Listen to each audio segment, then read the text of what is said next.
Friends, நம்ம தினமணியோட 28 September 2024 news பார்க்கலாம். So அதுக்கு முன்னாடி என்னோட திருக்குறள் பார்த்துடலாம்.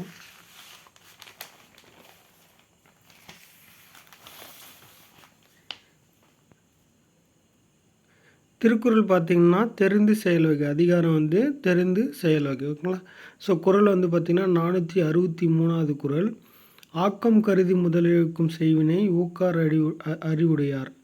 பின்விளைவு ஊதியத்தை கருதி இப்போது உள்ள முதலை இழந்துவிட காரணமான செயலை அறிவுடையவர் மேற்கொள்ள மாட்டார். அதோடைய எக்ஸ்ப்ளனேஷனு. ஸோ இப்போ வாங்க நம்ம நியூஸ் பார்க்கலாம்.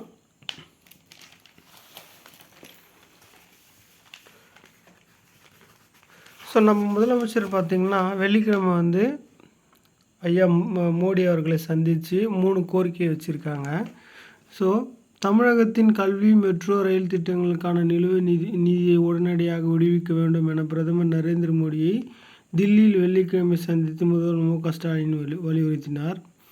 அதுக்கப்புறம் நடுக்கடலில் தாக்கப்படும் தமிழக மீனவர்களின் பிரச்சனைக்கு நிரந்தர தீர்வு காண வேண்டும் எனவும் வேண்டுகோள் விடுத்தார். ஓகேங்களா. ஸோ இதோட மொத்த ப்ராஜெக்டோடைய வேல்யூ பார்த்திங்கன்னா 63,246 கோடி. ஓகேங்களா. இது எவ்வளோன்னு பார்த்தீங்கன்னா கிலோமீட்டர் 52.01 கிலோமீட்டர் தொலைவு. ஓகேங்களா. முன்னுரிமை பாதை திட்டத்திற்கு கடனுதவி வழங்க ஜப்பான் சர்வதேச கூட்டுறவு முகமை JICA முன் வந்தது. ஓகேங்களா. ஸோ இதெல்லாம் பார்த்துக்கோங்க.